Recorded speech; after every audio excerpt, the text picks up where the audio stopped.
বন্ধু, তো এই মাসে কয়টা দাওয়াত খালি? ও তুমি ওই দাওয়াত খাওয়ার কথা করছো? আর কইও না, ওই অনেকদিন পর একটা দাওয়াত পাইছিলাম। ওই আমার এক নানের মুসলমানের দাওয়াত ছিল, তা গেলাম বন্ধু। খুব খালাম, খুব খাইয়ে দেয় তো মনে করো বাড়ির টয়লেট একেবারে ভরে গেছে। এখন ওই লোকও পাচ্ছি না যে একটু টয়লেট একটু পরিষ্কার করাবো। এখন ওই কাজও করতে ঢুকতে পারতেছি না। এখন একটু আগানে বাগানে যে কাজ সারবো, তো ভয়তে বাগানে বাগানে ঢুকতেও পারতেছি না।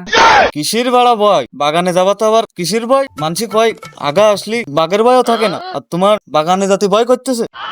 কি করে তো তোমার কই, এই আজকালের দেশে যে হারামজাদা সাংবাদিক বেরোইছে, এই এগে জ্বালায় তো আজকাল বাগানে ধুয়ে হাগু করাও খুব দুষ্কর হয়ে পড়িছে। ওই কুয়ান্তে একটা ন্যাংটা ছবি পোস্ট দিয়ে দেবে, আমার ইজ্জত পুরো হানি হয়ে যাবে। ও আচ্ছা আচ্ছা, তাহলে এই ব্যাপার। তা তুমি কাও দেই, তুমি কটা দাওয়াত খেলে এই মাসে একটু শুনি দেই।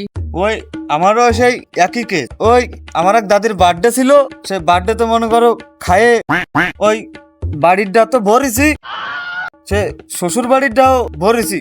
মনে কর শ্বশুর তো আমার তাড়াই দিয়েছে বন্ধু, শুধু ওই থাকার কারণে।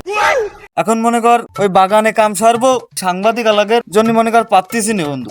ওই কোয়েন্তা একটা আমার ওই ন্যাংটা ছবি পোস্ট দিয়ে দেবে, মনে করো ইজ্জতে সেটা মারা সারা হয়ে যাবে।